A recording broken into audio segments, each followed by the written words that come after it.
Salam alaikum. Dans cette séance, je vais vous présenter le chapitre 4 portant sur les caractéristiques de forme. Donc, on a déjà vu les caractéristiques de position et les caractéristiques de dispersion. Maintenant, on va voir les caractéristiques de forme d'une série statistique. Introduction. Lorsqu'on représente graphiquement une série statistique, on peut remarquer qu'une telle distribution présentée est symétrique ou non. Mais pour la mesurer, par exemple, on doit avoir des caractéristiques de forme qu'on verra plus tard dans ce chapitre. Ici, par exemple, il ne paraît que ce graphe est symétrique, tandis que celui-là, il apparaît qu'il n'est pas symétrique. Mais on devrait avoir des caractéristiques avec lesquelles on peut décider est-ce que ces graphes sont symétriques ou non. Donc, parmi les caractéristiques de forme qu'on trouve, c'est les moments. Donc, on commence par le moment simple. Les moments d'ordre R, d'une manière générale, d'une série statistique par rapport à une valeur x0 est donnée par la formule suivante. 1 sur n, la somme de i est égale à 1 jusqu'à k, dxi moins x0. x0, c'est de nos choix aussi. Mais quelquefois, on prend des cas particuliers de x0 pour trouver des formules ou bien des valeurs très indicatives. xi moins x0, le taux à la puissance r, fois ini, les effectifs de chaque xi. Alors, si on remplace ce x par 0, on trouve mr, c'est-à-dire le moment d'ordre r par rapport à 0, est égal à 1 sur n, la somme de i est égale à 1 jusqu'à k, de xi à la puissance r, fois les ini, les effectifs de chaque modalité. Ce qui nous donne le moment simple d'ordre r. Donc le moment simple d'ordre r est représenté par la dernière formule. Le moment d'ordre R généralisé par rapport à un x0 est donné par la première formule. Le moment arithmétique. Donc, si on remarque ici,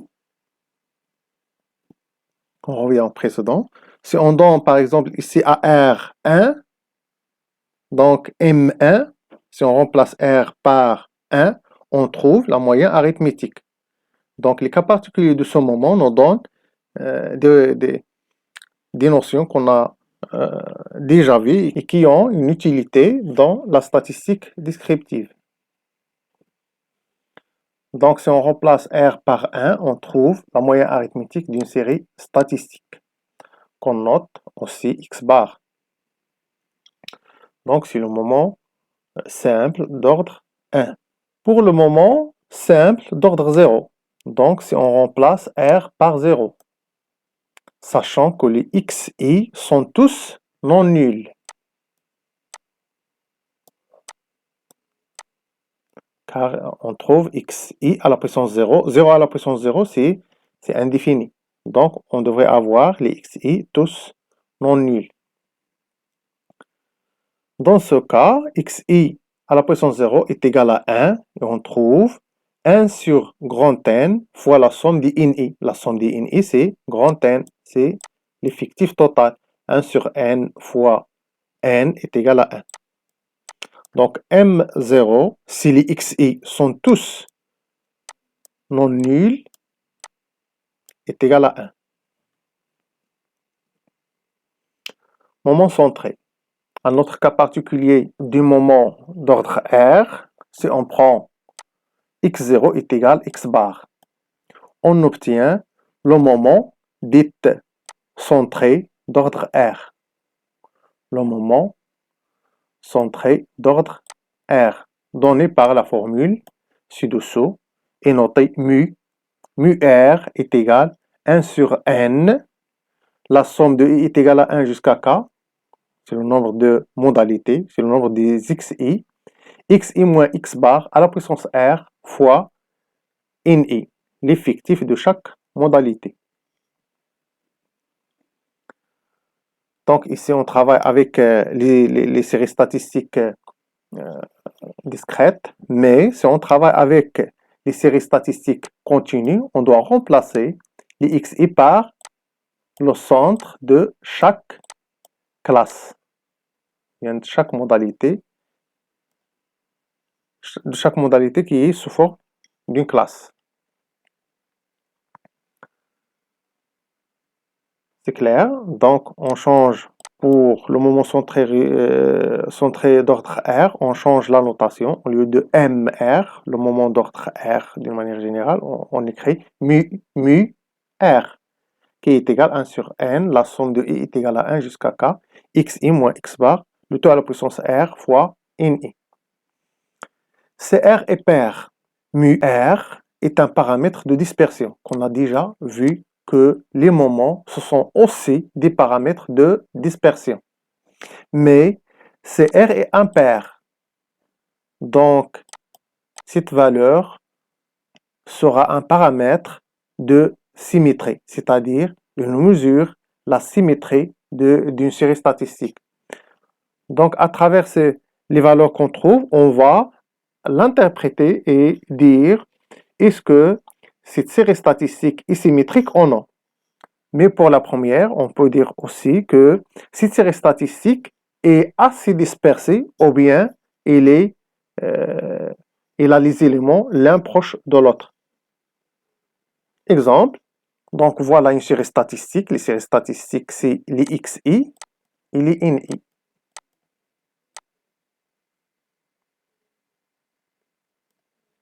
Les effectifs cumulés croissantes, ici les ni fois les xi. Donc x bar est égal à la somme des ni fois xi sur grand N, sur l'effectif total, c'est-à-dire 105 sur 15, qui est égal ici à 7. N sur 2 est égal à 7,5. Donc pour calculer la médiane, on cherche 7,5 parmi les effectifs cumulés croissantes, ici. Donc il n'existe pas. Donc on prend l'effectif cumulé croissante qui vient juste après 7,5. Donc le voilà, c'est 9. Alors la médiane sera 7. Le mode, on cherche le plus grand effectif, ou bien la plus grande fréquence. Ici, on a les effectifs, donc on doit chercher le plus grand effectif. Donc ici, on a 5 et aussi ici 5. Donc, cette série statistique a deux modes. Donc, toujours le mode, c'est les valeurs des xi. Et ce n'est pas l'effectif. On ne doit pas dire que le mode ici, c'est 5 ou bien une autre valeur. Donc, nécessairement, on va voir les xi. Le mode, c'est une valeur xi parmi les valeurs de la série statistique. Et c'est 3 et 11. Les deux, ils sont de mode. Il nous paraît, c'est très clair que 11 et 3 représentent le plus grand effectif, qui est ici 5, ici 5. Donc, cette série statistique a deux modes. La valeur qui divise cet effectif en deux, ou bien l'effectif total en deux parties d'effectifs égales, c'est 7. Donc, l'effectif qui est à gauche et qui est à droite sont égaux. Ici, on a deux éléments. Non, ce n'est pas deux éléments. Ici, on a 5 qui se répète une seule fois et 3 qui se répètent 5 fois. Donc, combien de fois? C'est 5 plus 1. Ici, on a ces valeurs. Et combien de valeurs ici? Donc, 9 une seule fois, se répète une seule fois, mais 11 se répète 5 fois. Donc, ici, on a aussi 6 ces valeurs, ou bien l'effectif de ces deux modalités 9 et 11, c'est 6, ici 6, et ici 6. Donc la valeur qui divise ces effectifs en deux parties égales au niveau d'effectifs, c'est 7. Donc, qu'est-ce qu'on remarque? Que la moyenne arithmétique est égale à la médiane.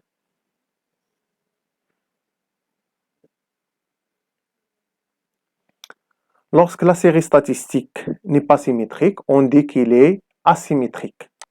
C'est un vocabulaire pour dire que une série statistique n'est pas symétrique.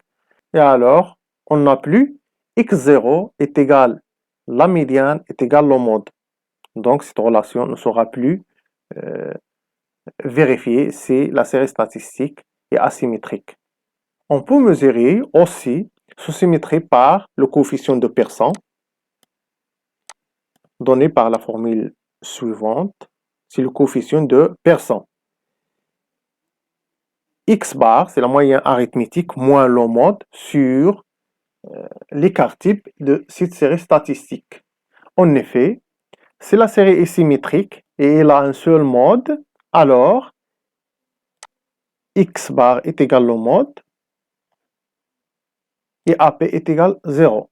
Donc, si x bar est égal au mode, ils sont ici égaux, donc une valeur moins elle-même est égale à 0, quel que soit l'écart type.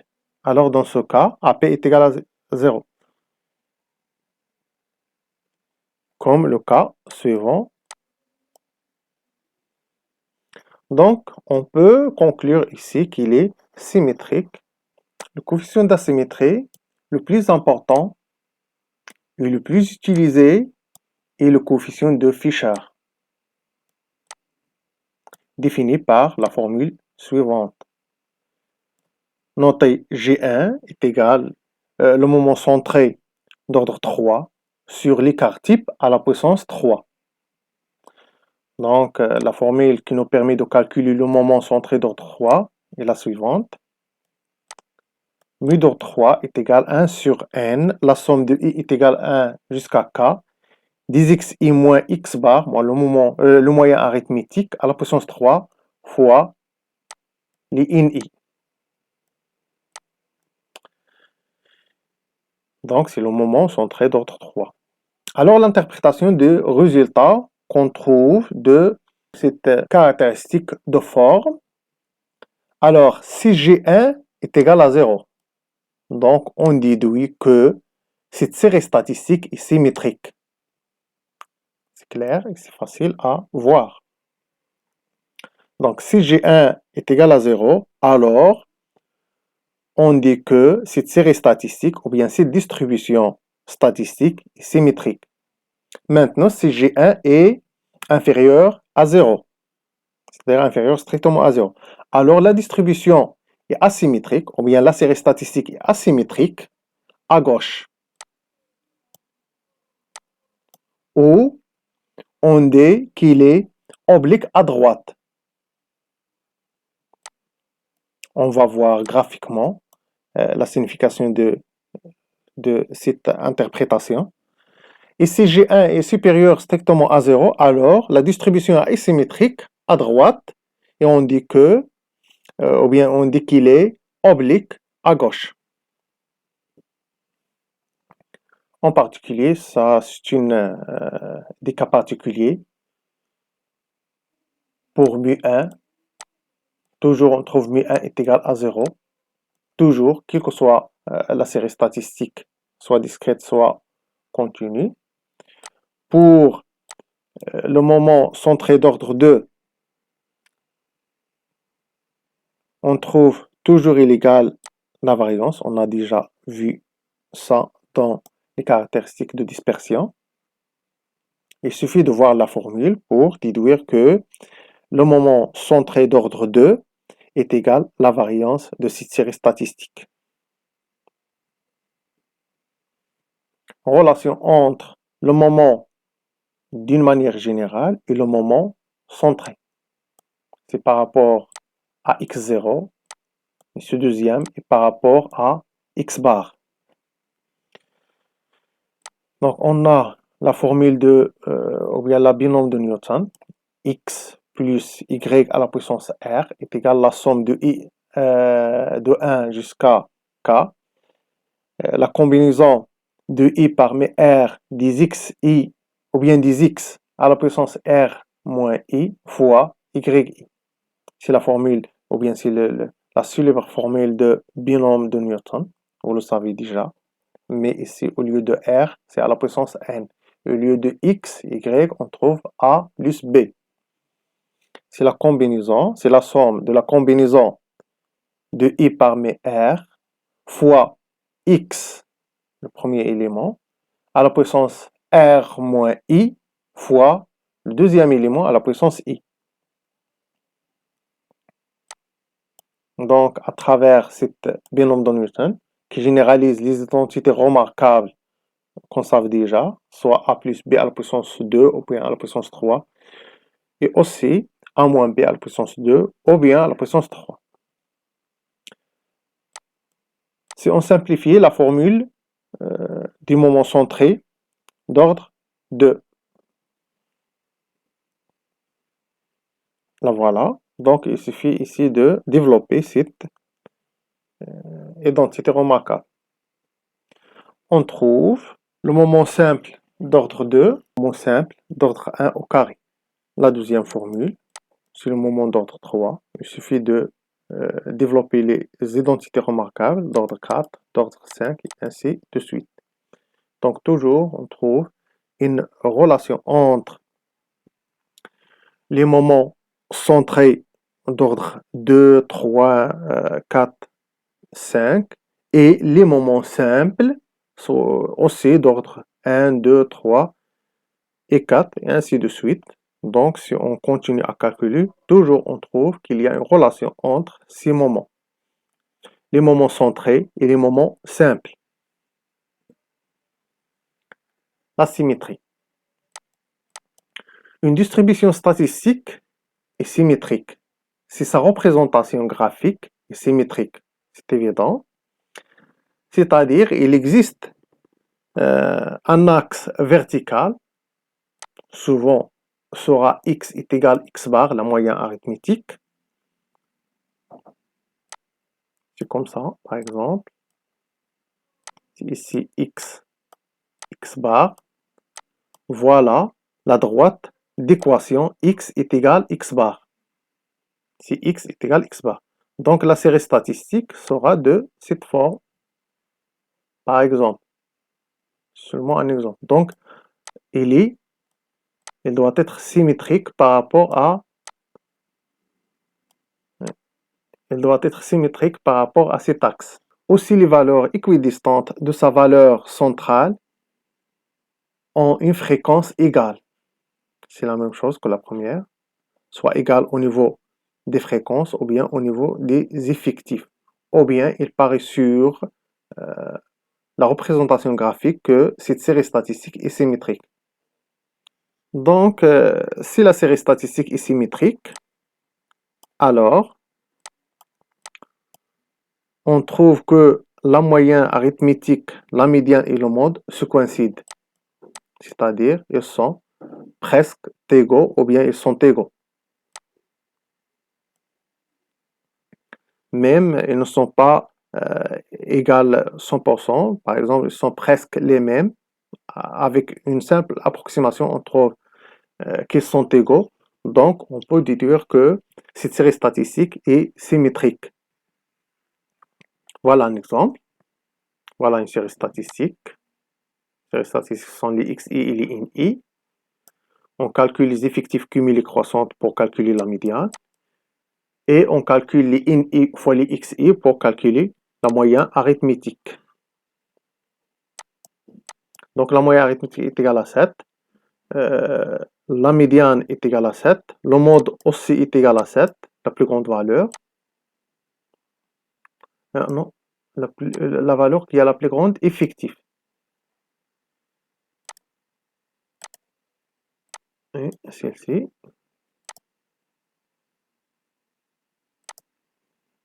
Donc 7 est aussi le mode, car il a la plus grande car il a le plus grand effectif.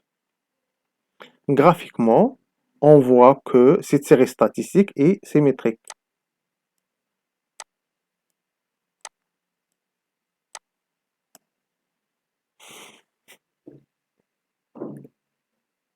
Ici, c'est x bar inférieur à la mode. Ici, c'est x bar est inférieur au mode. Donc, voilà x bar, ici sur le graphe, et voilà le mode. Donc, ici, on doit trouver que l'indice de Fisher, le plus utilisé pour mesurer la symétrie d'une série statistique, qu'il est positif. Alors, la distribution est asymétrique à droite. Ça c'est une application pour l'indice de Fisher, ou bien le caractéristique de forme de Fisher. On dit aussi que cette série statistique oblique à gauche, c'est-à-dire il a une oblique à gauche. Mais il est plus condensé à droite. Ici, c'est l'inverse. Si x bar est supérieur à m0, alors G1 sera inférieur à 0. Et par la suite, cette série statistique est asymétrique à gauche. Donc, il est condensé à gauche. Celui-là est condensé à droite. Et celui-là est condensé à gauche. C'est G1 est inférieur à 0. Et il est oblique à droite. L'aplatissement, c'est un autre indicateur de forme.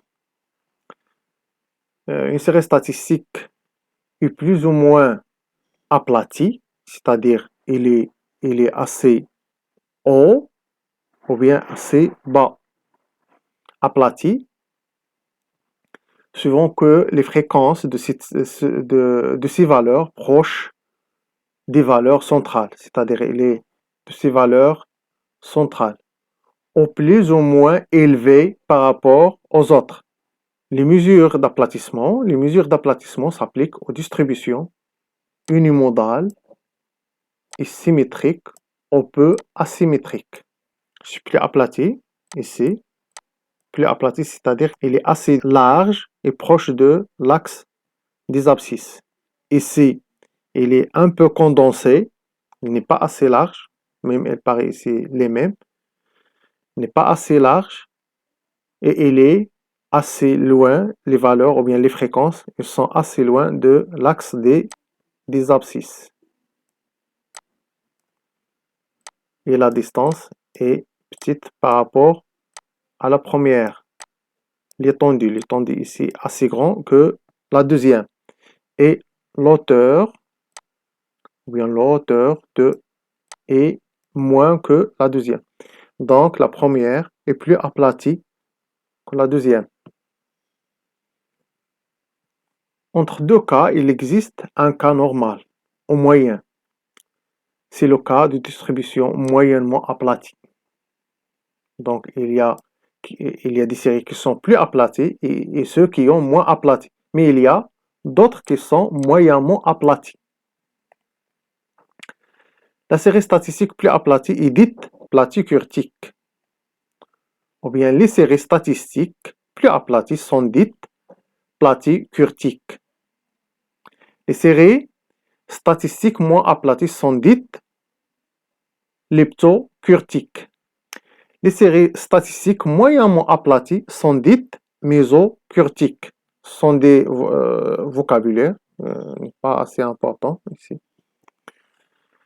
Donc la signification, ce sont des mots qui ont une signification. Platus signifie large.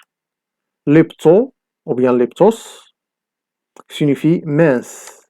Méso signifie moins que, inférieur à, manque de. Kertosis signifie sommet ou bosse. Pour mesurer le degré d'aplatissement, on utilise le coefficient de Cortesis, noté G2, qui est égal au moment d'ordre 4, le moment centré d'ordre 4, sur l'écarté par la puissance 4, moins 3. Alors, si G2 est égal à 0, alors la distribution est mésocurtique, ou dite aussi normale. Si G2 est inférieur à 0, alors la distribution est platycurtique. Si G2 est supérieur à 0, alors la distribution est elliptocurtique. Alors, on a terminé ce chapitre. Ce chapitre demande un peu de calcul. Donc, la séance prochaine, Inch'Allah, je vais vous présenter l'application de ce qu'on a déjà vu pour assimiler les notions de base de la statistique descriptive. Alors, bon courage et merci pour votre attention.